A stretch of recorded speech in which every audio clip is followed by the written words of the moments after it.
following is a production of DallasCowboys.com and the Dallas Cowboys Football Club. How about them Cowboys? Yeah, go Cowboys! Let's go, baby! Are you ready for a break? Yes. Are you ready for a break? Absolutely. Ready for a break? Yeah, and so much for that. It's time for The Break on DallasCowboys.com We were on the break! with Nick Eatman, David Hellman, Ambar Garcia, and Derek Eagleton. It is Wednesday, December 29th. Good morning, afternoon, whenever you're listening to this. This is Cowboys Break. I am your host for the day, David Hellman, because I told the birthday boy I would do it for him so he could go out and have fun last night. Derek, we didn't wish you a happy birthday yesterday. It's fine. We feel Seriously. really guilty It wasn't about it. fine. You should no, seriously, it is. We're fine. not It's happy fine. about Here's it. the thing. I went over so to fine. Dave and I said, man, we really effed up something bad. Yeah, Nick And he said- scared me a little bit. And he was like, what? What happened? He's And thinking we put up the wrong thing or Usually something. when I say something to Dave, I think it's his kind of general thing to be like, nah.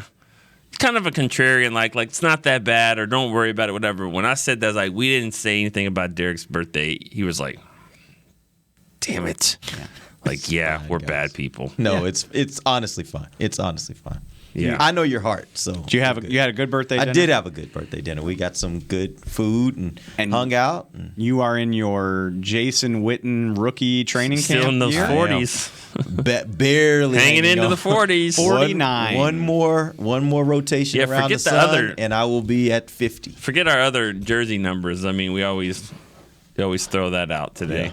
But where is the episode? And No, all no, that? I don't care about that, and we're not going to do that today. Because we're not going to do that today. I'm hosting, but I would Sorry, in 87s. lieu We'll in get back lieu tomorrow. of the Had a number good one, talk. too. We'll Had do a it tomorrow. good one for you. We'll do it tomorrow. In lieu of the number talk, I did think it would be cool to ask you guys, and I can do it too. But y'all have been around the Cowboys and been around the NFL so much longer than me. Give me your thoughts and memories on John Madden. Give me something.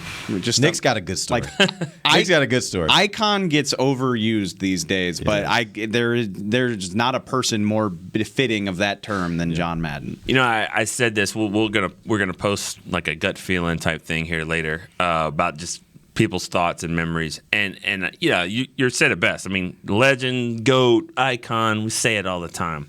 What's your definition is different than other people's, but the picture that I kind of painted here is, kind of a hypothetical thing.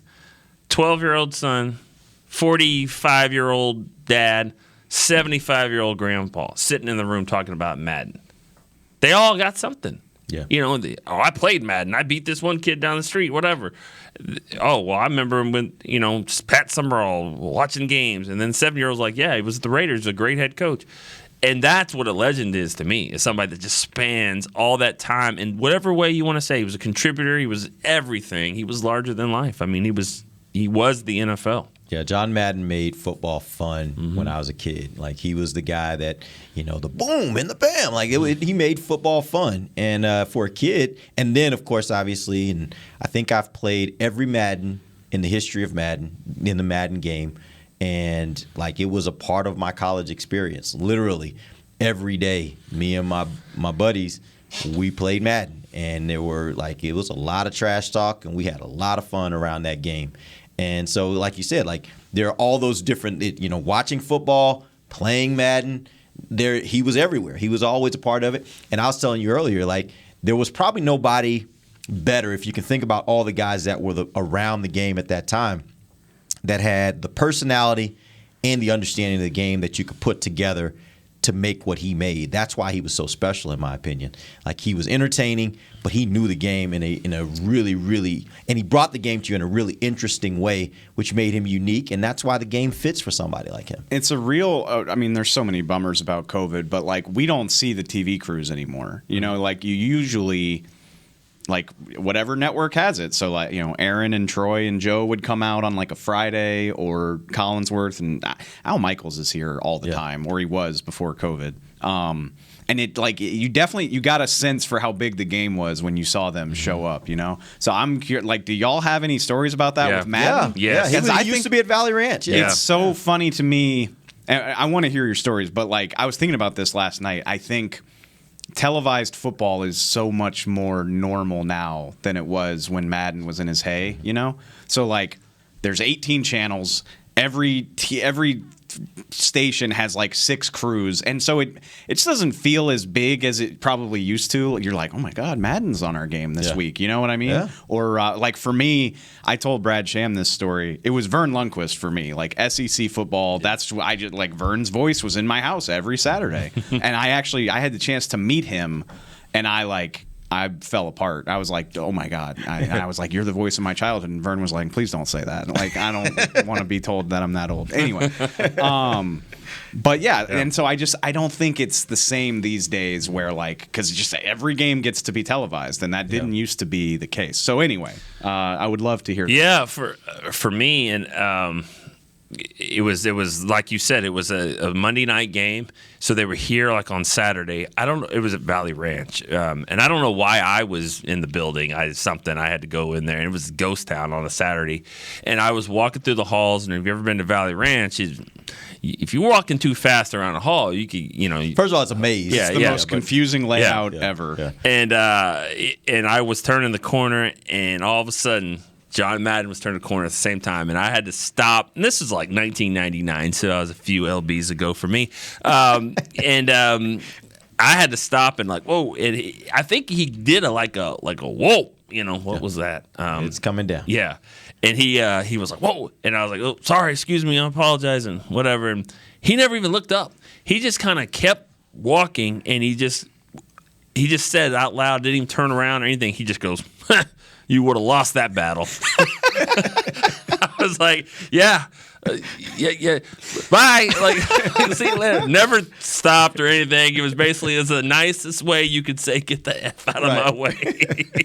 But he wasn't going to, he had done putting his foot in the ground and stopping and all that. He was just moving, And you could just imagine his voice saying that, like, you lost that battle. And I was in that, like, is this cool? Like, oh my, it's John Madden. And you have a moment like that too. I was like, oh, that's the thing about working around here, and Dave, you've seen it over the years. There are these moments. We talk about it all the time. You'll be sitting in your office, and Roger Staubach walks by. Like, it's just those kind of moments. And it was probably one of the first, wow, I got a cool job moments I ever had working for the Cowboys. I was at Valley Ranch. It's going to seem a little weird, but I was in the restroom. I had finished doing my business, and I was washing my hands, and door opens. In walks this big guy, it's John Madden, and he's like, "How you doing?" And I'm like, "Hey," and I'm just like, I almost don't know. Yeah. I almost don't know what to say because I'm just like, "That's John freaking Madden." Like, I played your video. Like, this is John Madden.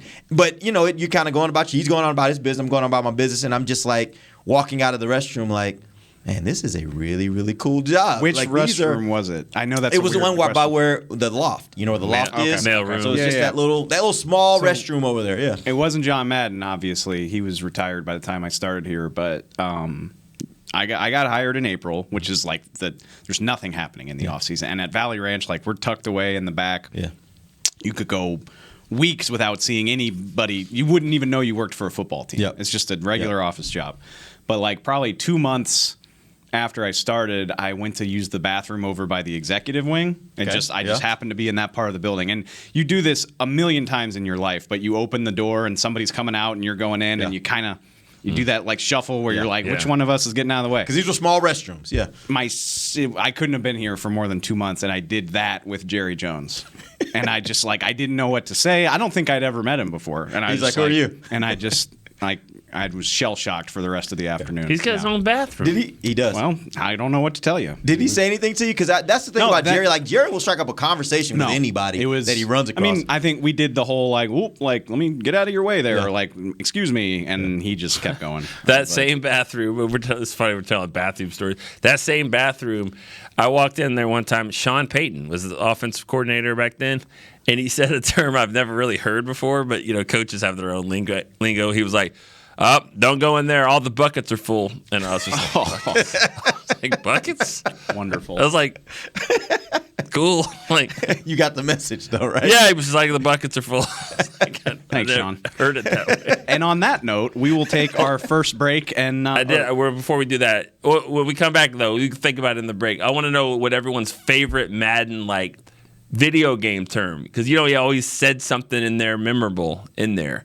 You know what I'm talking about? Just like Maddenisms, basically? Yeah, Maddenisms, but, you know, they were part of the game because he had to say them in the game. You know what I mean? All right, I will think about this, and we will get back to it. We do have Bucky Brooks. We do have Bucky Brooks. No, we are actually going to talk about the Cowboys' huge game against the Cardinals. But we'll take time to talk about that. We're going to come back to that right conversation after this break. At AT&T, everyone, new and existing customers, get our best deals on every smartphone. Why? Because you deserve it. For turning your living room into your office and your gym. For teaching Grandma how to video call. And teaching her again. It's the button on your left, Nana. Okay, your other left. It's not complicated. Everyone deserves something new. So AT&T is giving everyone, new and existing customers, our best deals with every unlimited plan on every smartphone, even the latest ones. AT&T may temporarily slow data speeds if the network is busy. Restrictions and exceptions may apply. Hi, I'm Clint Tillison with... And I'm Jay Novacek, and we're both with... United Ag and Turf, the official tractor provider of the Dallas Cowboys. So, if you need a tractor to bale some hay, a mower to cut some grass, or a gator to get some chores done... Get a John Deere at United Ag and Turf. And then, let's get to work. Hey, Jay, that's my line. Well, not today. Get to work with a John Deere tractor package that's just right for you and your budget. Visit UnitedAgAndTurf.com. Before there was a draft, you could size up a cowboy by 3 simple factors: the crease in his hat, the bend of his brim, and his unbending attitude. A man's Stetson didn't just protect him from what life threw at him, it projected a rugged, unstoppable spirit. Stetson hats are still American-made with pride right here in Texas. They're still the unofficial crown of all self-respecting cowboys, and Stetson is proud to be on the field with America's team. Find a retailer nearest you at stetson.com/cowboys. New Dr. Pepper Zero Sugar. You deserve it. I do deserve that. You deserve decadent flavor without sugar, and a day at the beach without sand getting everywhere. And a relaxing bath that your children don't interrupt. I deserve all that? It's really just a visual metaphor for Dr. Pepper Zero Sugar. Everything you want, nothing you don't. A visual metaphor on the radio. I do deserve that. Dr. Pepper Zero Sugar. The zero you deserve is finally here. Back to the break.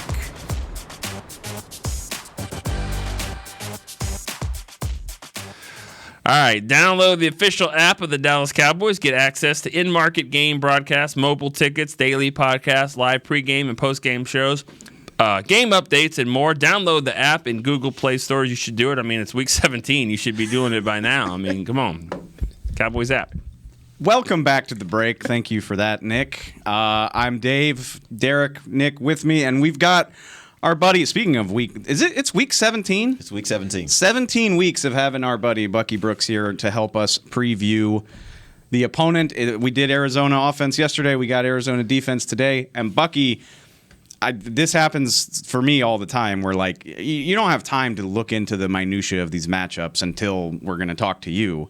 And I all of a sudden, I guess what I'm trying to say is I don't know, like, the identity of this defense, but I look at it and I feel like they should be getting a little bit more hype for the way they've played this season. Why is it that they're not? They're not getting the hype because the attention is always on their offense. Kyler Murray, Cliff Kingsbury naturally makes it the biggest storyline. But the defense was really the part of the reason why they got off to such a fast start. They were able to lock people down. They were playing a very aggressive style where they were blitzing all over. And their young guys were making a ton of plays. Isaiah Simmons and Zach Collins and those guys, Zayvon Collins, they were making a ton of plays. And so what you're having now is, with the offense struggling, more pressure on the defense to kind of make things happen. And the defense is still playing well, but because the offense has dropped off so much, the focus is on the offense and the offensive struggles. As I was looking through some of the numbers, Bucky, I noticed that there was a stark difference in the points that they were allowing in the first 7 games. In the first 7 games, they allowed 16 points per game on average, and they were 7-0. Since then, that number has jumped to 24 points a game that they're allowing. and now they're 3 and they were 3-5 in those 8 games. What do you think is the biggest reason for the more points that they're allowing? I know you talked about how the offense hasn't been playing up to par, but has that affected the defense, or there are things that other teams have figured out about this defense weaknesses that maybe they're exploiting over those last 8 games? Well, the season is a marathon, and one of the things about the season being so long is that you have to continue to evolve what you're doing. Because if you think you can do one thing at the beginning of the year, it has to change by the end of the year after that film circulates. So early in the year, they were bringing pressure from everywhere. Well, people finally saw that. They got a hold of that. They started having success. And in a copycat league, people begin to copy strategies that work against you. And so the Cardinals have had to continue to adapt. They've had to continue to try and tweak and change the defense. That's happened. The offense's inefficiencies has put the defense on the field more, and teams have been able to exploit that. Looking at the Cowboys' running game, it's weird to look at these guys like Zeke to have 30 yards, 40 yards, and to think he's playing much better. But is that the way you see it as well? Like you can just kind of see that these guys are running the ball, him and Pollard are running it better, even though the yards don't necessarily suggest that? Well, I think for both guys, it's the return to health. And so it's kind of hard to judge them on their productivity. You kind of have to do the eye test. I think in that game against Washington, you saw that both of them had a little more juice, a little more explosiveness, and that leads you to believe that they're going to play better down the stretch. I do wonder, and I kind of talked about this with DeMarcus Lawrence and $5 about load management, how DeMarcus Lawrence, the best thing that might have happened is he didn't play for about 5 or 6 games, then he comes back and he looks like a different player. I think the same thing could be true for Pollard and Zeke. As they get healthy going down the stretch, the Cowboys offense could benefit from them being maybe a little fresher and healthier in the postseason as opposed to them being fatigued. And so them sharing the load where so many guys, even Clement coming in, are touching the ball, it may certainly help them as they get into the postseason tournament and they're able to increase the workload for Pollard and Zeke in that tournament. I'm curious, the Cowboys, they're definitely trying to get Tyrant Smith back. We'll see if he actually plays in this game. But again, you just look at the stats. Chandler Jones and Marcus Golden having very successful seasons. But then you look at it, and they kind of seem like feast or famine players. I mean, Chandler Jones had 5 of his 9 sacks in week 1. Marcus Golden has had 2 or 3 multi-sack games and a lot of 0-sack games. So how do you see that matchup? Like, are these guys capable of wrecking a game, or is it kind of smoke and mirrors to you? It all depends on Kellen Moore and how he approaches it. If they're heating it up and they're bringing pressure, the ball has to come out of Dak Prescott's hands right away. And so they have to have a plan where they have enough quick rhythm throws to get it out, to offset the pressure with quickness, screen game, and that other stuff. But if he's going to instruct Dak Prescott to have these 5- and 7-step drops against overmatched tackles, then it can be problematic. So a lot of it is by feel. See what the game looks like the first quarter. Do his guys have it under control? If they have it under control, then, hey, operate business as usual. But if they're given problems, what's the answer? And I think that's the big thing for a coordinator. It's not only what you have for plan A, but what is plan B if the defense shows you something that you're not prepared for? We've been talking a lot this week about the possibility of Tyrant Smith coming back. And we've kind of had, I think, on this show at least, there's kind of this general consensus that if it were up to us, we might sit Tyron another week or 2 and maybe have him ready for the playoffs and not risk the fact that there's more, that he gets another injury before the playoffs. That being said, looking at a guy like Steele, and Dave just talked about Marcus Golden and Chandler Jones, would you have trepidation if they were going to go that route of putting Steele out there against those pass rushers, or do you feel like this is a game where you really need Tyron because you've got such skilled pass rushers out there? You know, it's all it's weird, right? Because the Cowboys are in a situation where they don't know where they're going to finish. And so because the seeding is still up in the air, you don't know how to play the last week of the season. If you're going to play Tyrant Smith, I normally would say play him this week and rest him next week.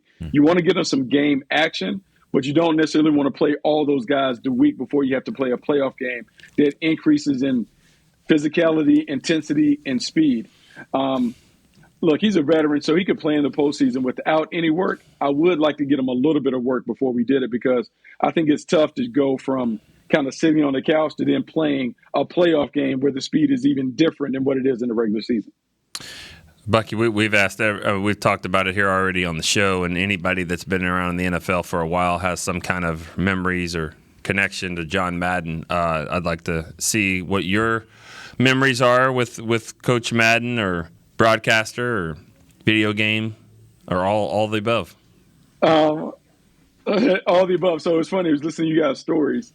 My story is very similar. Like in college, Madden was everything. And I can remember sitting in the dorm room, and in my room, we used to have a bucket because we said time is money. So if you're going to waste my time challenging me on the game, you're going to donate to the fund. I like it. I like it. We would play. We would play for like dollars and stuff like that, playing the game. But it's not only the game. The game was like a vehicle to bond with your guys, whether it was football guys or guys in the dorm.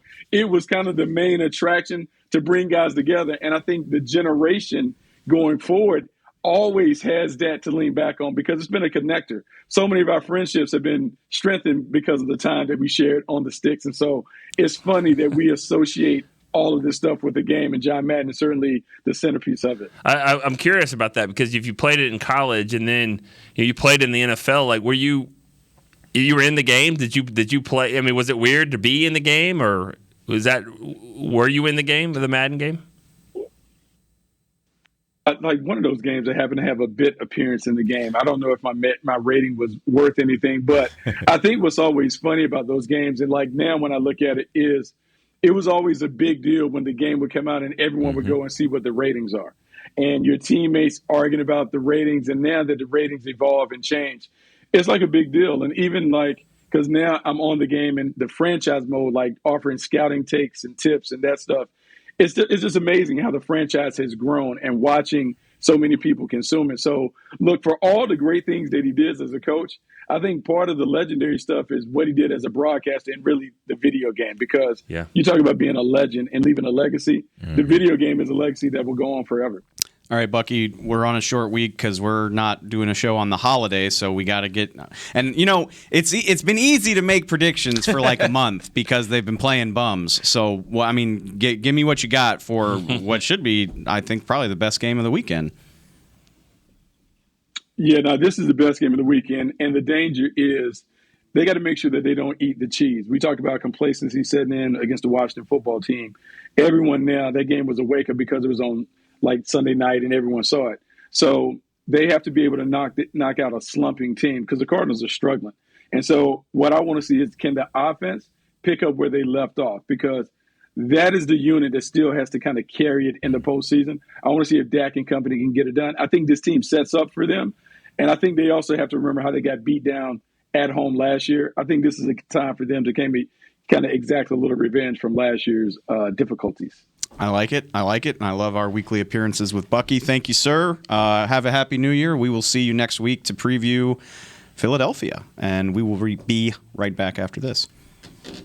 Want to use what the pros use? How about the official men's skincare brand of the Dallas Cowboys, Jack Black? Right now, you can get the Jack Black Starter, a curated collection of Cowboys locker room favorites for just $10 with free shipping. The starter includes 4 Jack Black skincare favorites, plus a full-sized intense therapy lip balm. Go to getjackblack.com/Cowboys and use the code word TEAMJB. That's getjackblack.com/Cowboys. The Jack Black Starter, $10, free shipping. At AT&T, everyone, new and existing customers, get our best deals on every smartphone. Why? Because you deserve it. For turning your living room into your office and your gym. For teaching Grandma how to video call. And teaching her again. It's the button on your left, Nana. Okay, your other left. It's not complicated. Everyone deserves something new. So AT&T is giving everyone, new and existing customers, our best deals with every unlimited plan on every smartphone, even the latest ones. AT&T may temporarily slow data speeds if the network is busy. Restrictions and exceptions may apply. Hi, I'm Clint Tillison with... And I'm Jay Novacek, and we're both with... United Ag and Turf. the official tractor provider of the Dallas Cowboys. So, if you need a tractor to bale some hay, a mower to cut some grass, or a gator to get some chores done, get a John Deere at United Ag and Turf. And then, let's get to work. Hey, Jay, that's my line. Well, not today. Get to work with a John Deere tractor package that's just right for you and your budget. Visit UnitedAgAndTurf.com. Before there was a draft, you could size up a cowboy by 3 simple factors: the crease in his hat, the bend of his brim, and his unbending attitude. A man's Stetson didn't just protect him from what life threw at him, it projected a rugged, unstoppable spirit. Stetson hats are still American-made with pride right here in Texas. They're still the unofficial crown of all self-respecting cowboys, and Stetson is proud to be on the field with America's team. Find a retailer nearest you at stetson.com/cowboys. Back to the break. Cowboys Nation, head to the Pro Shop to step your game up for the playoffs. Score some classics like jerseys, tees, hats, plus exclusive collections and unique accessories when you visit your local Dallas Cowboys Pro Shop or log on to shop.dallascowboys.com, a Fanatics experience. Yeah, it is. Welcome back to the break. We were just sharing more Madden memories during the commercial. This is just one of the, everybody's got, it's such a universal experience. I do think that's really interesting. But I guess, and I'm not trying to rub it in, I'm a decent bit younger than y'all. So like I remember Madden on Sega and some of the older Madden games, but like when I came to it, it was already on like PlayStation 2. So like that's when it changed. I don't remember, like I have vague memories of like Madden talking over the game, but no specific memories like what you're referring to. Yeah. I was thinking about something else because Madden, that's what we all kind of played it and experienced that and then watched them and all that. As a coach, what's interesting about the Raiders, they've got more games with a name attached to it than any other. I mean, think about it. You got a lot. They've got about 5 or 6 games where you're like, that's the holy roller, where Dave Casper just rolled the ball. That changed the rules. You can't do that the anymore. Heidi game. The Heidi game. The Sea of Hands. Goes to the post. There was a game where the Tuck Rule game. The Tuck Rule. I mean, I forgot about Tuck Rule game. Right. And I feel like there's another one that was relatively recent as well. But a lot of those games were in the 70s. Well, the Immaculate Reception is another one which they were a part of. I associate that with the Steelers, but it is a Raider game. Yeah. Right. But and I remember one of the announcers, I think it was the Holy Roller where Dave Casper rolled the ball to himself and then covered it in the end zone, which you can't advance a fumble that you didn't fumble. And I believe it was that game where you just hear the announcers on NFL films are like, Madden wants to know if it's real. They said, yes, get your big butt off the field. Like I was like, oh, okay. But I think like big guy, and I think of the commercials where him on the, like this guy doesn't want to fly. He's a big burly guy afraid of flying. Like, yeah. So get him a bus. Get him a bus. You got to get there. So get him a bus. Got to get the cruiser. Oh, I forgot about that. Yeah, like it just permeates the whole experience. Like as a kid, Little Giants, Madden's in that with like Bruce, Isaac Bruce and Emmitt Smith. I think were in the movie too. Yeah. And I got a shout out. I took this for granted my whole life, but the turducken that that's a Louisiana thing. Yeah, like that comes from down there, and I guess I don't know how he came across it, but he made it this big. Oh, he did the whole diagram on the thing. Like, you see over here, and you got the leg over here, but and like that's of them, and and I'm not saying like not everybody in Louisiana eats a turducken, but like that was a thing that you could get there if you wanted it, and then all of a sudden it's all over, Monday Night Football or whatever game he did at the time. Yeah, I just remember one of my favorite plays ever was Alvin Harper's catch against the 49ers in the 92 championship game, and afterwards the play, they show up in the booth, they show Norv Turner, just making that call, and he kind of stands up because now it's 1st and goal, like from the 9.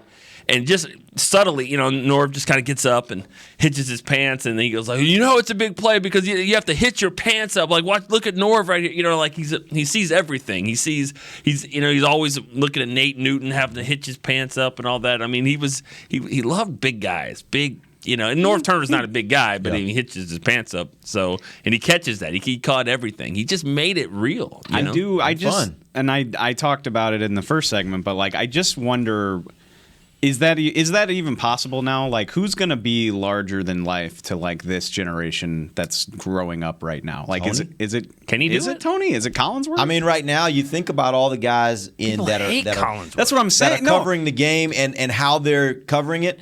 I think the guy that gets the most shine right now is Tony. I don't think Tony makes it as fun as Madden though. Yeah. But I do think Tony is the guy that gets most of the shine. Yeah, but Tony does it in a different way. Yeah. But I mean, Tony calls the game like my 6-year-old on Christmas morning. He's like, Jim, this is going to go to overtime here. Like they kick a field goal, go overtime. They're going to kick it with 2 seconds. They're going to call a timeout and watch this, and they're going to kick, and then they're going to call 2 timeouts, and then all of a sudden, but then they're going to kick it. We're going to go overtime, and it's like, that really did happen. But he does it in a way. He's excited. No, Jim, you can, and it makes the game excited for you to watch. Yeah, so he's good at that. But I'll say this: when we grew up, like Joe Theismann was an announcer.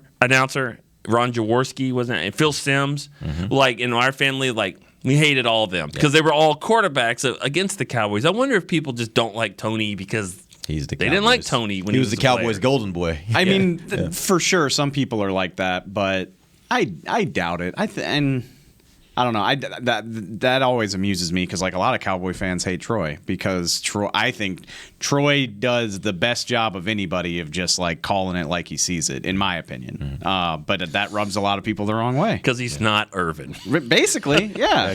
Mike's doing the pregame. Mike doesn't Let's care. go, Cowboys. This is my son. Right. But I do. Yeah, I don't know. I don't know if it's possible to be what Madden was with the it's staggering amount of media that's coming at you these days. When we were at training camp several years ago, and he came out to training camp, and he had that great quote about Terrell Owens. They asked him, it was 2006. They asked about Terrell Owens, and he said he's a tire guy, and no one knew who that was. What is that? He goes, well, Terrell Owens is one of those guys that if you're late for the bus. Like somebody's late, well, they're going to get left. Who's late? Well, it's this, rookie cornerback. Well, we're leaving. Who's late? Well, it's the trainer. We're leaving. Who's late? Terrell Owens is late. You know what? Why don't you go out and check those air on that tires a little bit? Check this. Make sure we're good. I want to make sure the bus is good. Before we leave. He's like, he's a tire Take check your time. guy. That was Madden? Yeah. Madden said because that. we talk about that all the time, which he was the first. I mean, he said it to us. Sure, no. Yeah. I know. But it's just a ubiquitous part of our office culture, like that, the getting off the bus guy and the check the tire guy, which definitely not to put him in the pantheon with Madden.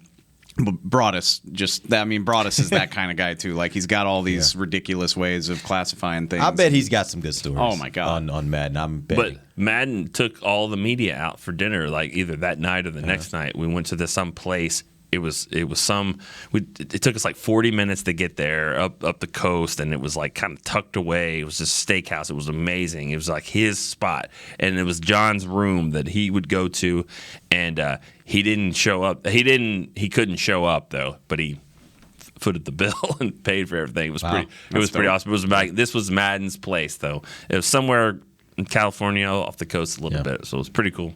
I love the way that Bucky talked about the Madden game because really it was, and that's what made it so special. It was a bonding tool.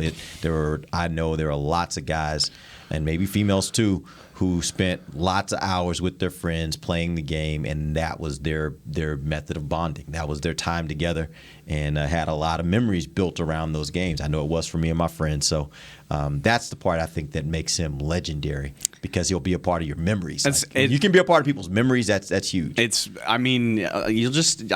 never see anything like it. I mean, and for the record, me and Nick talked about this before the show.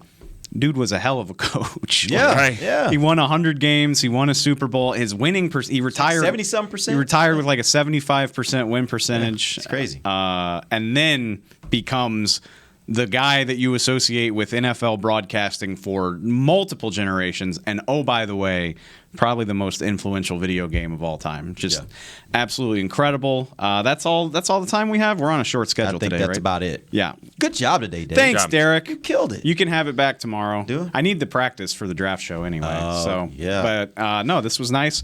We will be back. We will just talk. Drop some knowledge on these people. If you're paying attention, Yeah. if you're paying attention, I did.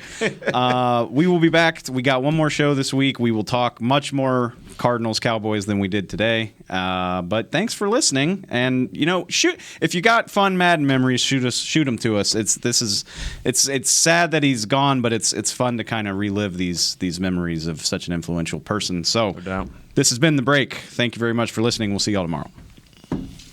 This has been a production of DallasCowboys.com and the Dallas Cowboys Football Club. How about this, Cowboys? Yeah!